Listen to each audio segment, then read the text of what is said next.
So, Dave, whose fault is it when the encounters are just lame? What do you mean, Ted? You're playing D&D, and the DM throws an encounter at you, and the combat is just boring. Well, Ted, that stinks. So the DM wouldn't let you, interact with the monster or talk to it? No, we didn't do that.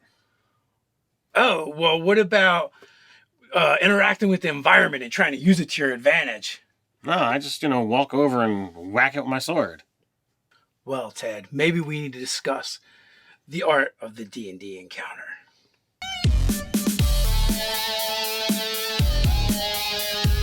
Welcome to Nerdarchy. For nerds, by nerds. I'm Nerdarchy Dave, and as usual, I'm hanging out with this nerd.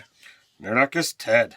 Maybe it's your first time visiting Ted's Basement. It's a place where we like to discuss news, views, and homebrews for 5th edition Dungeons & Dragons.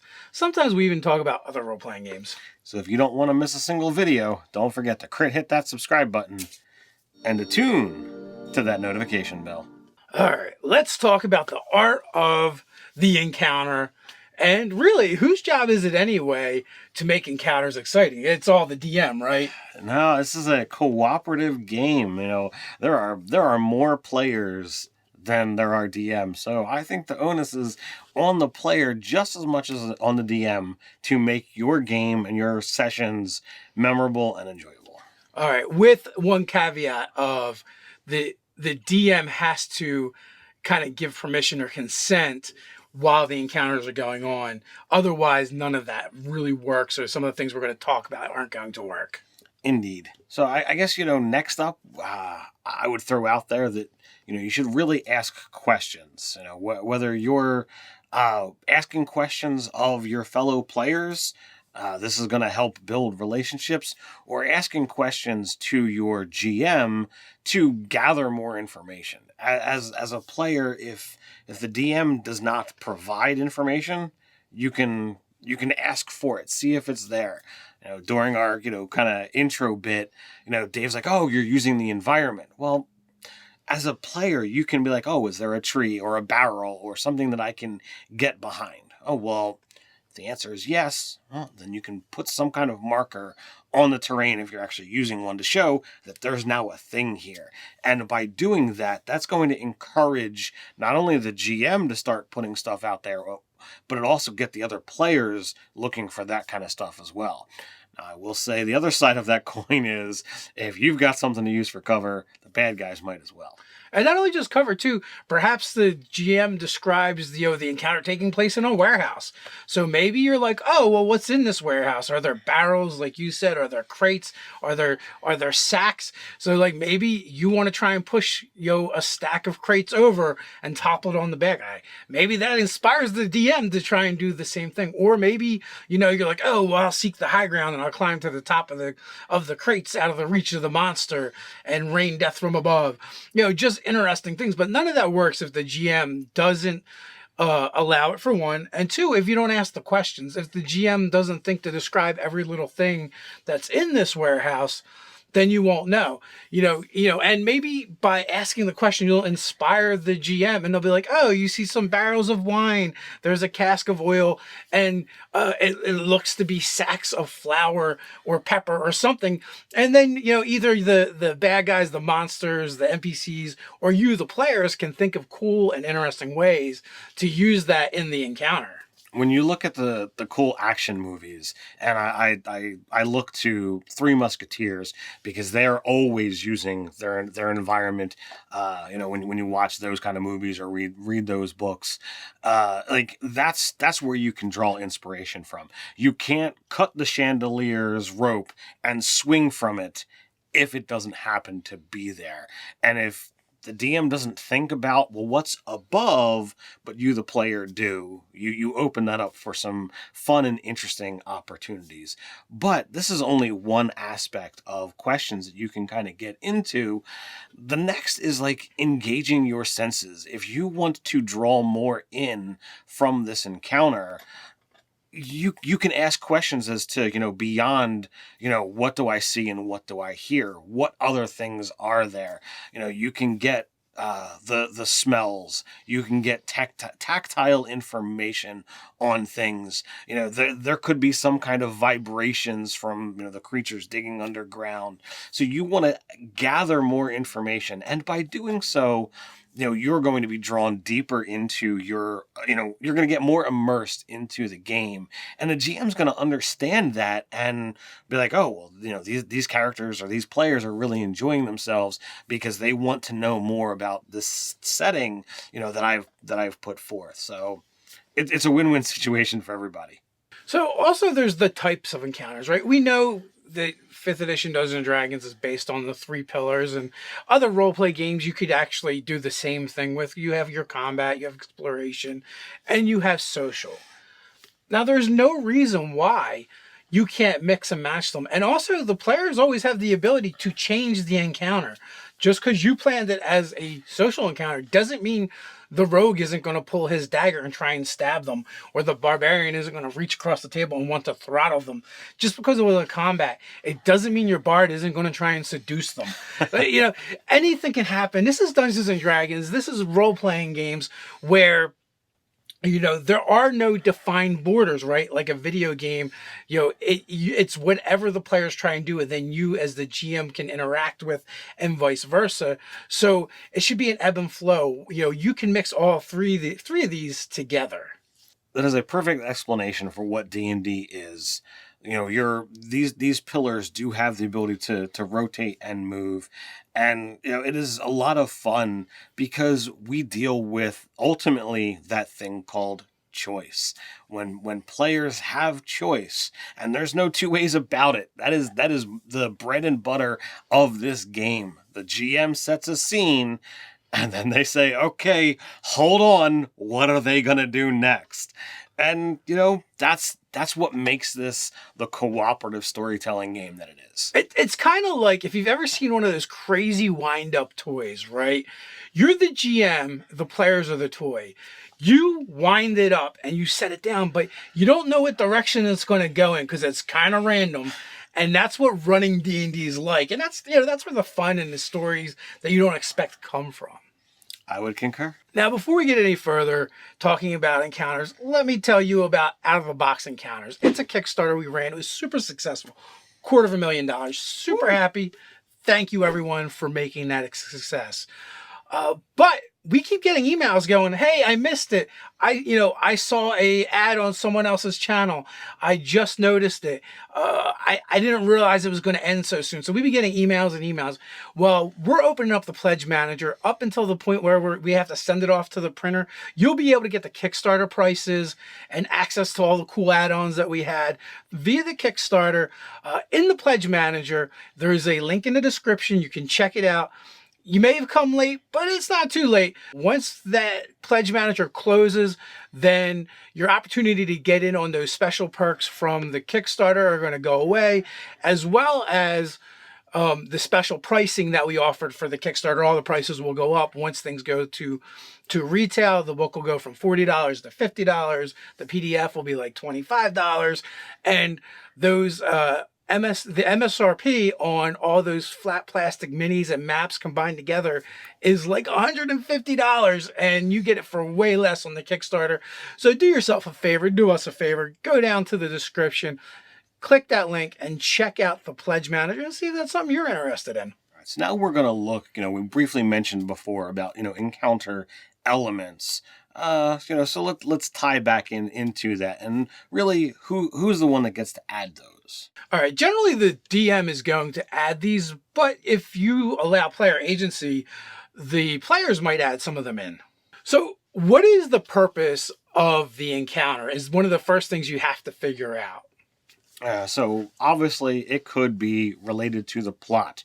Well, it's a social encounter that is designed, to further or, break the connections between the characters and a particular NPC. Maybe this is a political game or a heavy social game, and depending upon how this conversation goes, determines the player's status within this realm. Right, essentially it's going to move the story forward, progress the story. The next kind of encounter you might use is one that is designed to convey lore to your players, because maybe you have a very rich campaign setting that you've been working on and developing, and you just don't want to info dump on your players, but you can add in specific encounters that highlight different pieces of the lore in your world, maybe through puzzles, maybe through knowledge checks, whether it's nature, history, religion, arcana. All of those can tie in and enrich your world at the same time, giving your players a fun encounter to interact with. And there's nothing to say that you couldn't have this particular type of encounter.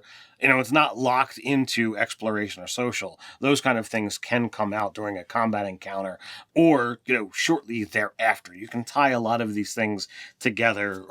Really, there's a lot of times that all of these are twisted around that same central pillar. So yeah, feel free to bend and twist away. Yeah, right. Perhaps they encounter a Manticore, right? It's just a Manticore from the monster manual, but the players want to make a check. And you're like, oh, what skills do you have? And someone says, I have history, right? And that's not normally a Manticore check, right? But you could be like, oh, they get a good roll. Oh, this is the Beast of Bangalore. And, you can spew out some story about it. Maybe you've already made it up. And really, maybe this was a proud king that was cursed into the form of a beast. And then now all of a sudden, maybe they don't want to fight it. Maybe they want to subdue it and defeat it. Maybe they want to break the curse because this is some lore for the region in your world. And that is going to make for a memorable encounter, because when you change the scope of what this encounter is, going from, well, we have to kill it to we have to subdue it, and it's now a whole nother quest that the players are willingly taken on because you've provided that lore, that's going to be stories that they're going to tell over and over again. So next, the type of encounter you can use is depletion, right? And really, you can use this for different reasons. One is you just want to deplete resources from your players. You need them to use spell slots. You need them to expend those abilities because you're building up to a more difficult challenge. Maybe it's foreshadowing for the next encounter that's coming or the next several that are coming. Or maybe there's just a lull in the game that night and you need something to happen to wake everyone up and get them excited. So you throw this kind of encounter in there. It's not really furthering the plot or the story. It's not really about the lore of your world or your characters. It's just something random happens. Boom, monster. Doesn't have to be. Could be a social encounter because there are some resources that would get expended in that. Could be exploration where they have to overcome certain challenges. Maybe it's a moment for the ranger to shine, or your wizard to shine with their knowledge of arcana, or perhaps some spells are going to have to be expended to get over a ravine or something. So all of these things do tie nicely together. This is a role-playing game, and combat is a part of that. Your game might be different. Maybe you're more Lord of the Rings style, where you just run from everything until you've accrued a whole lot of power and magic items. But for the most part, combat is there. Combat is something that's a part of it, and accumulation of power and resources is a steady theme throughout the game. So you do need to every once in a while deplete. If the party just continues to acquire consumables, by the time that you decide you're going to push, they might be too powerful, and now you've got to throw serious threats at them, and it changes the whole combat arc of the entire game. So you definitely do want to make sure that you as a DM are aware of what's there and keep those resources down so that, it is continually a challenge and enjoyable for the party. Yeah, it's just a method of ratcheting up tension later in the game. And that doesn't just apply to D&D. A lot of other role-playing games have these kind of mechanics as well, where they have resources that you can deplete. So this particular piece of advice actually would work for pretty much anything. So I would wholeheartedly agree there, Dave. Next up, we have types of encounter elements. So I think we should start off with set pieces, something that you've designed. You've got the capability of coming back to this area again and again because it's something that's big, bold, dramatic. Right, it could be, or it could just be for that particular encounter. It could be a shrine or an altar that is the central focus of whatever is going on right now. It could be a ritual that's going on that could be the centerpiece of this particular encounter. There could be a plethora of things, but basically, when the players, get the description, they see it, it should probably capture their attention right away and be like, oh, what is going on with this thing? It could be a sacrifice that's about to happen. It's something that, as you said, it's eye-catching. It's not just a forest or, a mountainside.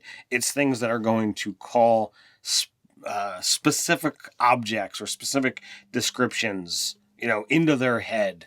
Think of the original Clash of the Titans, right? When they summon the Kraken, and they have the princess, and they chain the princess up, and she's going to be sacrificed. That would be the set piece for that particular encounter. So next up, we've got environmental. Obviously, you can add in weather, you can add in terrain, and these types of things are going to change the encounter.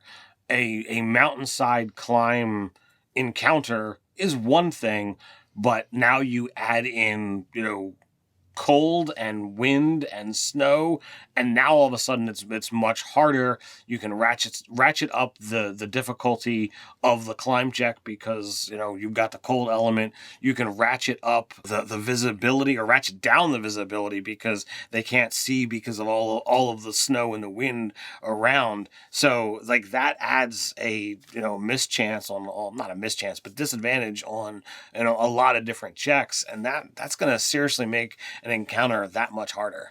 Yeah, I mean, a combat on a ship where it's rocking and pitching back and forth is going to be a lot different than fighting on stable ground. So these are definitely things that you could add in. Now, another thing is functions, right? And what if you're at a religious ceremony or a dignitary dinner, right? These could all be functions. It could be a coronation. Now, this is a great opportunity to have social encounters, but there could be a combat encounters that happen as well. And, also it's an opportunity to explore the world, the customs, and the cultures that you have built up around your campaign. Parties and the like. There's nothing to say that you couldn't, build up all of these social stuff. But what happens if, as you've seen in many different movies, what happens if, the Rogues Guild or, some other organization decided to infiltrate and all of the waitstaff are now bad guys and, they have turned on you. Well, now your weapons and arms are, of limited supply. Maybe you have to subdue an enemy and take their weapon because you weren't allowed to bring one in. Makes it a lot harder. Along the same lines as Dave says, you can get into the exploration by having conversation that then draws out more history and lore. And this is what leads to your quest. Lastly, we have hazards. And hazards could be traps that are going off. It could be a gauntlet that's happening, or we've all probably seen Gladiator or Colosseum style battles where the battleground itself is shifting and changing.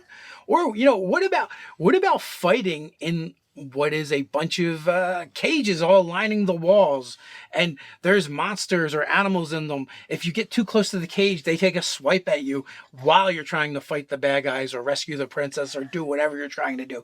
Hazards just make things more interesting, more difficult. Some of them may only affect the players. Some of them may affect both the players and the NPCs and monsters, and sometimes either could use them to their advantage and turn the environment itself into a weapon.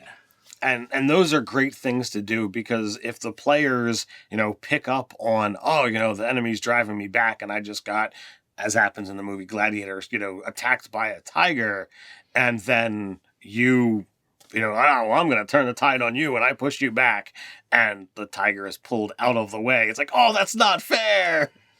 But it's a lot of fun.